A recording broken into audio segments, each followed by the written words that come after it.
Hi friends, ഇന്ന് ഇവിടെ നമ്മൾ ഉണ്ടാക്കാൻ പോകുന്നത് ഇടിച്ചക്ക കൊണ്ട് ഒരു ബിരിയാണിയാണ്. ഇടിച്ചക്ക നമ്മുടെ നാട്ടിൽ ചക്കയൊക്കെ ഉണ്ടാവുന്ന കാലങ്ങളിലൊക്കെ എല്ലാവർക്കും നല്ല പോലെ കിട്ടുന്ന ഒന്നാണ്. ഇത് വെജിറ്റേറിയൻകാർക്കൊക്കെ വളരെ ഉത്തമമാണ് കഴിക്കുവാൻ. നമ്മൾ ഇറച്ചി കൊണ്ട് ബിരിയാണി ഉണ്ടാക്കുന്നത് പോലെ തന്നെയുള്ള രുചിയായിരിക്കും ഈ ഇടിച്ചക്ക കൊണ്ട് നമ്മൾ ബിരിയാണി ഉണ്ടാക്കുന്നത്. അപ്പോൾ ഇതെങ്ങനെ ഉണ്ടാക്കാമെന്ന് നമുക്ക് നോക്കാം. ഇതിന് വേണ്ടിയിട്ട് 2 കപ്പ് ബാസ്മതി അരിയാണ് ഞാനിവിടെ എടുത്തിരിക്കുന്നത്. അത് നമ്മൾക്ക് വെള്ളമൊഴിച്ച് 1 മണിക്കൂർ നേരം അതിനൊന്ന് കുതിർത്തി വയ്ക്കുക. അപ്പോൾ നമ്മൾ വേവിക്കുമ്പോൾ നമുക്ക് എളുപ്പമായിട്ട് വെന്ത് കിട്ടും. ഈ ചാനലിൽ വീഡിയോകൾ ലഭിക്കുന്നതിനായി ഇതുവരെ നിങ്ങൾ സബ്സ്ക്രൈബ് ചെയ്തിട്ടില്ലെങ്കിൽ ഒന്ന് സബ്സ്ക്രൈബ് ചെയ്യാനും ലൈക്ക് ചെയ്യാനും മറക്കരുത്. നിങ്ങളുടെ സപ്പോർട്ട് ഞങ്ങൾക്ക് ആവശ്യമാണ്. 2-3 പ്രാവശ്യം നമ്മൾ വെള്ളമൊഴിച്ച് നല്ല പോലെ കഴുകി കളയണം. അത് കഴിഞ്ഞതിന് ശേഷം നമ്മൾ വെള്ളമൊഴിച്ച് ഇടണം 1 മണിക്കൂർ നേരം. അങ്ങനെ ഇതിന് വേണ്ടിയിട്ട് നമ്മൾ ഇടിച്ചക്കയാണ് എടുത്തിരിക്കുന്നത്. ഇത് നമ്മൾക്ക് വെട്ടി ഇതേമാതിരി നമ്മൾ തൊലിയെല്ലാം കളഞ്ഞ് ഇത് കഷ്ണങ്ങളാക്കിയിട്ട് നമുക്ക് മുറിച്ചെടുക്കണം. വെട്ടുമ്പോൾ അത് വെളിഞ്ഞനുണ്ടെങ്കിൽ നമ്മൾക്കത് തുടച്ച് കളയണം. അല്ലെങ്കിൽ കയ്യിൽ കുറച്ച് വെളിച്ചെണ്ണ ആക്കി എടുത്തു കഴിഞ്ഞാൽ നമ്മുടെ കൈമേ ഒട്ടിപ്പിടിക്കുകയില്ല. ഇനി നമ്മൾ ഇതേമാതിരി കട്ട് ചെയ്ത് അതിൻ്റെ കൂഞ്ഞ കളഞ്ഞ് നമുക്ക് കഷ്ണങ്ങളായിട്ട് വയ്ക്കാം. നമ്മൾ എങ്ങനെയാണ് ഇറച്ചി കഷ്ണങ്ങൾ മുറിച്ചെടുക്കുന്നത് എന്ന പോലെ നമ്മൾക്ക് ഇതിൻ്റെ കഷ്ണങ്ങളായിട്ട് മുറിച്ചെടുക്കാം. ഇത് വളരെ സ്വാദിഷ്ടമായ ഒരു ബിരിയാണിയാണ് നമ്മൾ ഉണ്ടാക്കാൻ പോകുന്നത്. കാരണം വെജിറ്റേറിയൻകാർക്കൊക്കെ ഇത് വളരെ നല്ലതാണ്. ഇറച്ചി വയ്ക്കുന്നത് പോലെ തന്നെയുള്ള ടേസ്റ്റാണ് ഇതിലും. ആർക്ക് വേണമെങ്കിലും ഇത് ഉണ്ടാക്കി കഴിക്കാൻ വളരെ നല്ലൊരു റെസിപ്പിയാണ്. ഇതെല്ലാം നമ്മൾ ഇതേപോലെ കട്ട് ചെയ്ത് വയ്ക്കാം. ചക്ക നമ്മൾക്കറിയാവുന്നത് പോലെ വളരെ ഗുണങ്ങളുള്ളതാണ്. ഫൈബറും പ്രോട്ടീനും ഉള്ളതിനാൽ ഷുഗർ കൺട്രോൾ ചെയ്യുവാനും വളരെ നല്ലതാണ്. അതേപോലെ തന്നെ ഹാർട്ട് ഹെൽത്തിനും വണ്ണം കുറയ്ക്കുവാനും ഇത് വളരെ സഹായിക്കും. അങ്ങനെ നമ്മുടെ ചക്കയെല്ലാം നമ്മൾ കഷ്ണങ്ങളാക്കിയിട്ട് നമ്മളൊരു പാത്രത്തിലേക്ക് മാറ്റി വെച്ചിട്ടുണ്ട്. ഈ ചട്ടി അടപ്പത്ത് വെച്ച് നമുക്കതിലേക്ക് ഞാൻ വെളിച്ചെണ്ണയാണ് എടുത്തിരിക്കുന്നത്. വെളിച്ചെണ്ണയാകുമ്പോൾ നമുക്ക് നല്ല ടേസ്റ്റായിരിക്കും. നെയ്യൊന്നും ഇതിൽ ചേർക്കുന്നില്ല.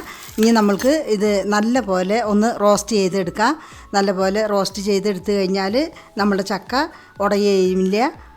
ഇതേമാതിരി നമുക്ക് കുറച്ച് നേരം ഇതിനൊന്ന് ഇളക്കി കൊടുക്കാം.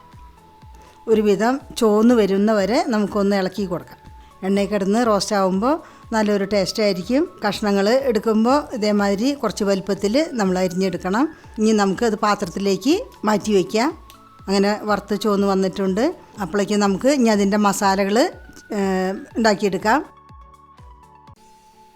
ആ വെളിച്ചെണ്ണയിൽ തന്നെ കുറച്ച് വെളിച്ചെണ്ണയും കൂടി നമുക്ക് കൂട്ടി ഇനി നമുക്ക് സബോള അരിഞ്ഞെടുത്തത് ഞാനൊരു 4 സബോളയാണ് ഇതിലരിഞ്ഞ് വെച്ചിരിക്കുന്നത്. അത് നമുക്ക് അതിലേക്ക് ഇട്ട് കൊടുത്ത് ഒരുവിധം നല്ല പോലെ ഒന്ന് ചോന്ന് വരുന്നത് വരെ നമുക്ക് ഇളക്കി കൊടുക്കണം. ഉള്ളി വെട്ടുമ്പോൾ ഇതേമാതിരി നൈസായിട്ട് നമുക്ക് വെട്ടിയെടുക്കാം. അപ്പോൾ നമ്മുടെ ഉള്ളി വേഗം മൊരിഞ്ഞ് കിട്ടും. നല്ല പോലെ ഒന്ന് ഇളക്കി കൊടുക്കാം. എത്ര നമ്മുടെ ഉള്ളി നല്ല പോലെ മൊരിയുന്നോ അത്ര നമുക്ക് രുചിയായിരിക്കും. ഒരുവിധം ചോന്ന് വരുന്നുണ്ട്. ഇതേമാതിരി ഇതേ പരുവത്തിലാവുമ്പോൾ ഇനി നമുക്ക് ബാക്കിയുള്ള മസാലകളൊക്കെ ഇതിൽ ചേർത്തി കൊടുക്കാം. ഇനി വെളുത്തുള്ളി ഇഞ്ചി അരച്ചതാണ് 2 ടീസ്പൂണ് ഞാനിതിലേക്ക് ഇട്ട് കൊടുക്കുകയാണ്.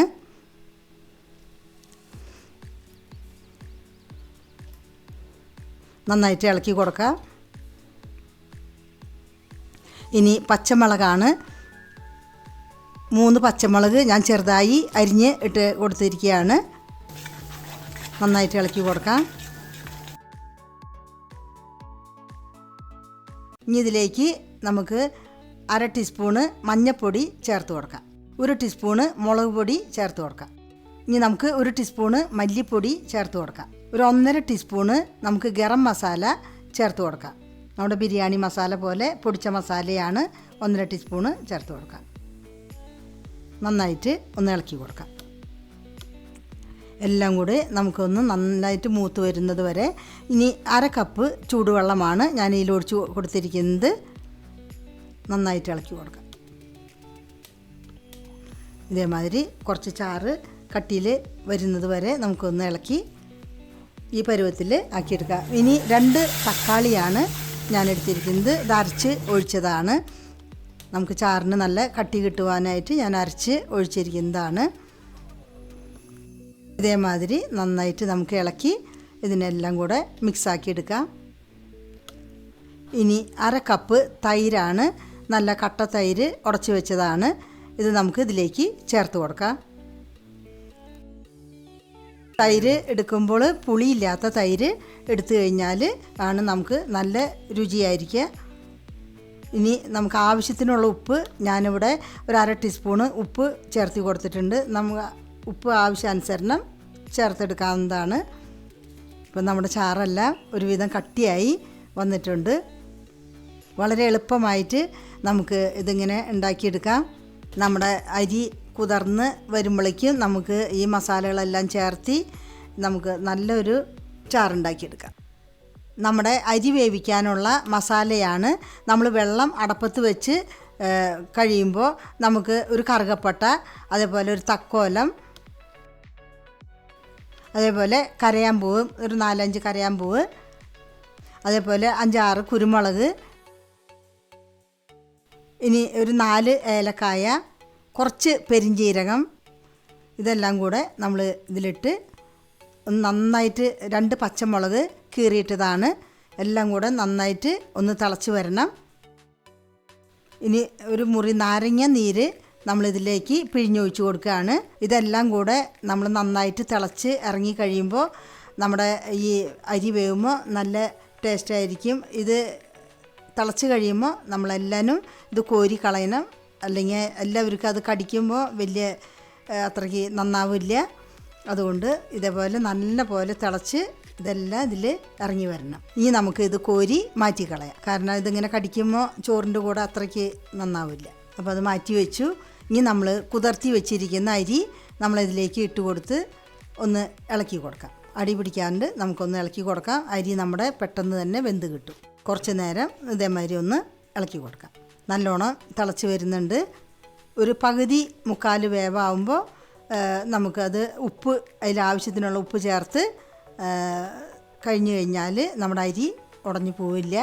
ചോറ് നല്ല പോലെ ഒറ്റയായിട്ട് നമുക്ക് കിട്ടുകയും ചെയ്യും. ഇതേമാതിരി നമ്മുടെ ചോറ് വെന്ത് വന്നിട്ടുണ്ട്. ഇനി ഞാനത് ഇതേമാതിരി നമ്മൾ അധികം ഉടയാണ്ട് ഇതേമാതിരി എടുക്കണം 1/4 ഭാഗത്തിൽ. കാരണം നമുക്കിതൊരു ദമ്മായിട്ട് ചെയ്യണം. ദമ്മിന് വേണ്ടി നമുക്കൊരു പകുതി 1/4 വേവ് എടുത്താൽ മതി. ഒരു അരിപ്പയിലേക്ക് മാറ്റി വയ്ക്കുകയാണ്. അങ്ങനെ നമ്മുടെ ഈ ചാറെല്ലാം റെഡിയായി വന്നിട്ടുണ്ട്.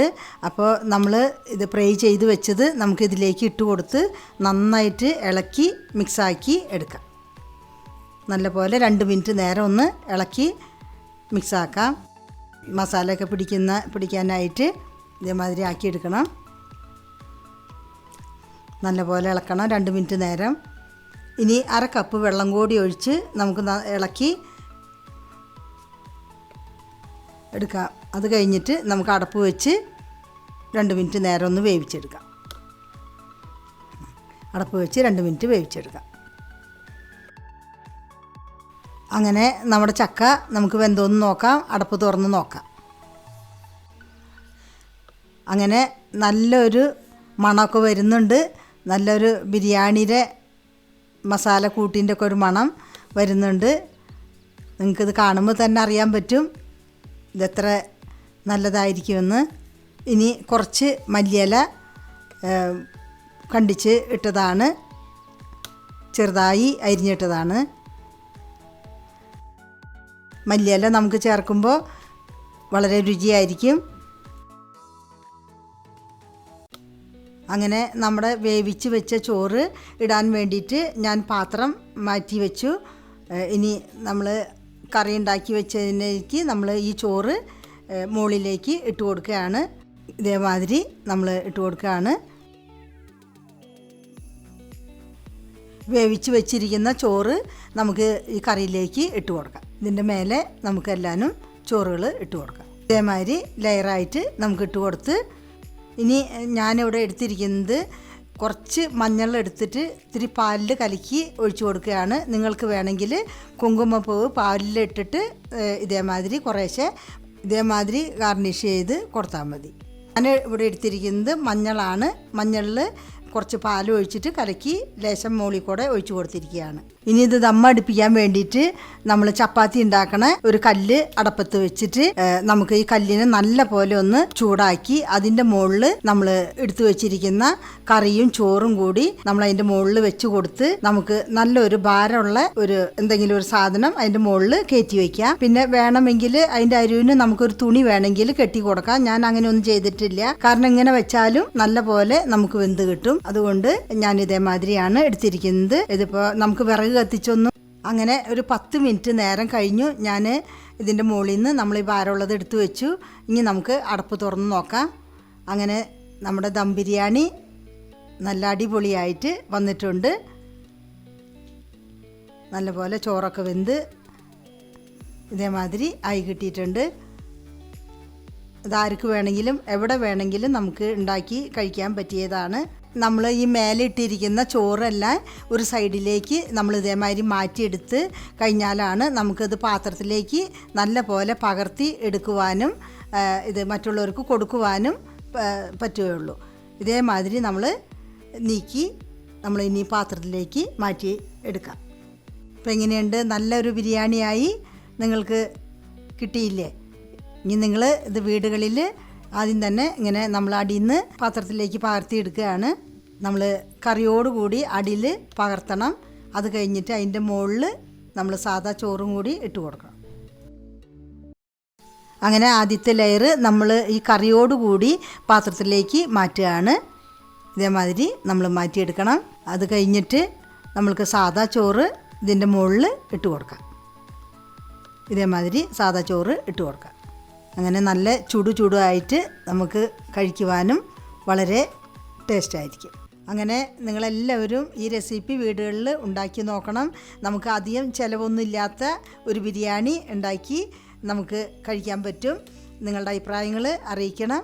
ഇനി നല്ലൊരു റെസിപ്പിയുമായി നമുക്ക് വീണ്ടും കാണാം. അതുവരയ്ക്കും ബൈ.